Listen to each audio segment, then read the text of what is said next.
Почитувани, од искуство знам дека ако помине еден час на промоција, веќе паѓа концентрацијата и половина од она што го кажувате не се памти.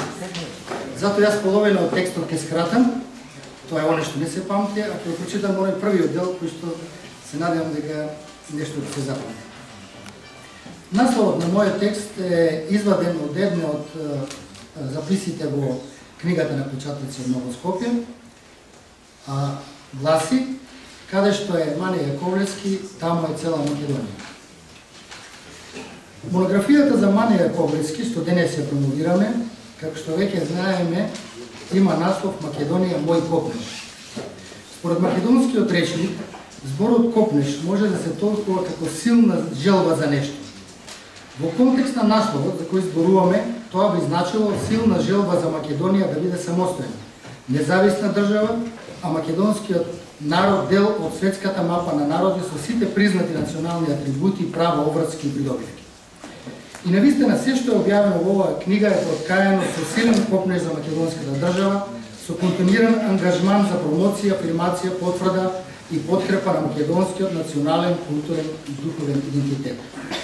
Во оваа своевидна енциклопедија на македонскиот копнеж од 460 страници, близу 200 фотографии и над 50 ексклузивни факсимили, ниту со еден збор не се спомнува Северна Македонија, што значи дека насловот никако не може да биде Северна Македонија мој копнеж.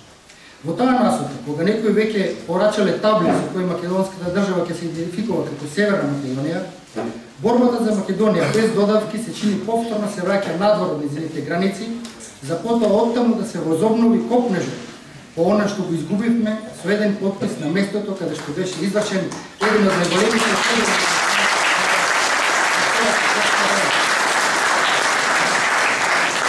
Ако пред близу 3 децении македонскиот копнеж беше трансформиран во надеж дека конечно македонскиот народ добива своја македонска држава, барем еден дел од својата територија, сега за жал таа иста надеж што нашиот речник толкова како верување дека ќе се исполни тоа што се очекува, повторно мора да стане копнеж за Македонија.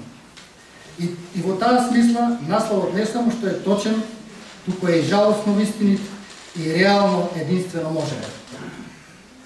Според тоа, копнежот на Македонија одново мора да почне таму каде што надежта е уништена.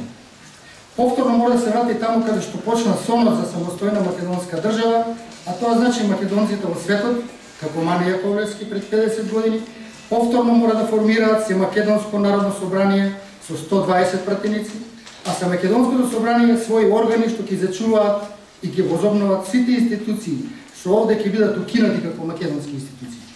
Ако Мано стане сман, македонскиот народ мора да ја зачува својата македонска академија или да формира нова македонска академија на науките и уметности. Ако се укине Друштвото на писателите на Македонија, институциите на македонскиот копнеж мора да го зачуваат континуитетот на Друштвото на писатели на Македонија, кој нема да се откаже од Крсте Петков Мисирков, затоа што е роден во Постол Емиџе Вардарско, од Стојан Христов, затоа што е роден во Кономлади Костурско, од Ташко Георгиевски, затоа што е роден во Кронцелево Воденско, од Иван Чаповски, затоа што е роден во Пожарско, исто така Воденско, Ташко Ширилов, затоа што е роден во Горничево, Ленинско и така натаму.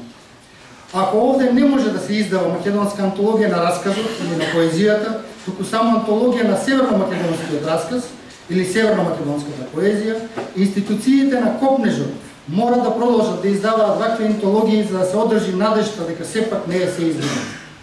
Ако македонската телевизија стане северно-македонска телевизија, институциите на македонскиот копнеж мора да формираат македонска телевизија и така натаму. Сето ова е дозволено со така нареченијата спогодба без вртоврска од Преспа, затоа што нема да се финансира од владата на Северна Македонија, од државата Северна Македонија, односно од народот кој на галено ќе се вика Северџан, од север како географски поим и џан како поим за народ во романот на Андреј Платонов, народ што рамнодушно талка низ тундрата до своето конечно исчезнување. Сето ова што го кажам како мое објаснување за насловот на монографијата може би утопија, но и утопијата е копнеж. Да поминеме сега накратко на останатиот дел од монографијата. Автор на ова исклучително интересна, ексклузивна и главоко вистинета книга е Киро Кипровски, познат новинар и публицист, доаен на македонското новинарство. Работел како новинар во повеќе редакции, а својата соработка со Нова Македонија започнала 1968 година, една година пред да биде отворен ресторанот Ново Скопје во Берлин. Како мој колега во времето кога заедно работевме во Нова Македонија, може да зборам со часови за него како новинар, но оваа прилика сепак ќе се задржиме само на монографијата за Мане Јаковлевски како најнова негова авторска објава. И веднаш мора да кажем дека нема, или барем јас не знам дека има, автор на монографија кој не само што 50 години бил дел од животот на ликот за кој пишува, туку во тие полни 5 децени бил сведок и учесник на настани што ја граделе приказната за македонскиот копнеш и учесник на настани што ја граделе приказната за македонскиот надеж. При тоа, знаејќи го правилото дека некои фотографии заменуваат илјадници зборови, со својот апарат има забележено голем број клучни настани од животот на Мане Јаковлевски. Почнувајќи од 69-та, па завршувајќи со протестот во Берлин на заедничка Македонија одржан на 27 јануари минатата година. Во оваа јас прилика нема да зборам за историското значење на книгата и ангажманот на Мане Јаковлевски како македонски патриот, туку за публицистичкиот резултат што го имаме денес пред нас. Еве неколку наслови кои авторот Кипровски како искусен новинар ги влече од јадрото на текстот. Ново Скопје пробуди македонизмот. Јаковлевски испрашуван од германската тајна служба за атентатот на Григоров. Штази дал налог да се следе Мане Јаковлевски. Мане има поднесено барање да му го дадат досието и наскоро ќе го добие.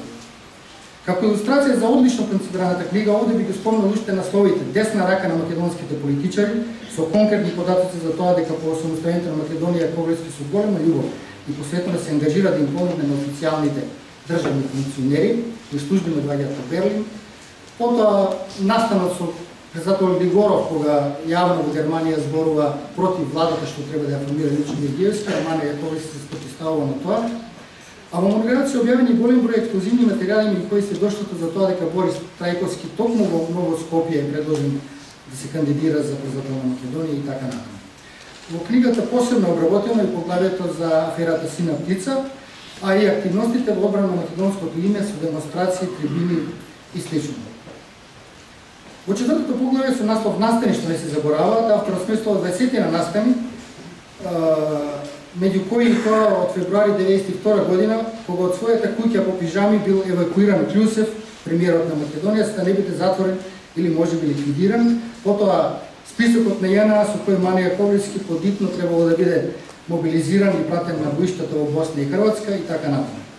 Во петиот дел се обработува посветеноста на Јаковлевски кон верата и традицијата, бројните негови средби со наши високи црковни великодостојници, ангажманот како прв председател на црковната општина во Берлин и така натаму. Во шестиот дел се објавени записи на дел од луѓето кои биле во Ново Скопје, оставајќи своји посети во книгата за печатаци на ресторан. Од еден од тие печатаци јас го избрав и наслов. Ги има илјадници, но сите нив можеме да ги опфаќа посветата на еден наш познат бизнисмен од Велес кој запиша: "Каде има честен македонец, таму ќе најдеш многу македонци, а каде што е Мане Јаковлевски, таму е цела Македонија." Во монографијата во седмиот дел се остапува простор за пријателите на Мане кои со своји текстови пишуваат за него како човек, патриот и бизнисмен. Тука се мислењата на Панде Лазаревски кој тврди дека Мане Јаковлевски е клучен актер во создавањето на модерното ВМРО, Панде Колемишевски кој зборува за пријателството и политиката, Лиљана Миздрахи која се заблагодарува за создавањето на меморијалниот центар на Холокаустот на евреите во Скопје, Матијас Дорфелд, германски новинар кој вели дека се чувства како дел од семејството на Мане Јаковлевски, Тодор Петров кој го нарекува достоен македонски патриот, Славе Николовски Катин кој смета дека Мане Јаковлевски е чувар на македонската вистина, Сашо Акимовски и така натаму. Во последниот 8 дел од монографијата објавени се текстови, интервјуи и говори на Мане Јаковлевски, од кој во оваа прилика ќе издвоиме само неколку наслови за да се види профилот на неговиот ангажман, но и исклучителната лојалност на каузата, идеите на ВМРО и партијата, а не на луѓето кои биле во партијата или само поминувале низ неа. Затоа првиот текст не случајно има наслов "Делата се доказ".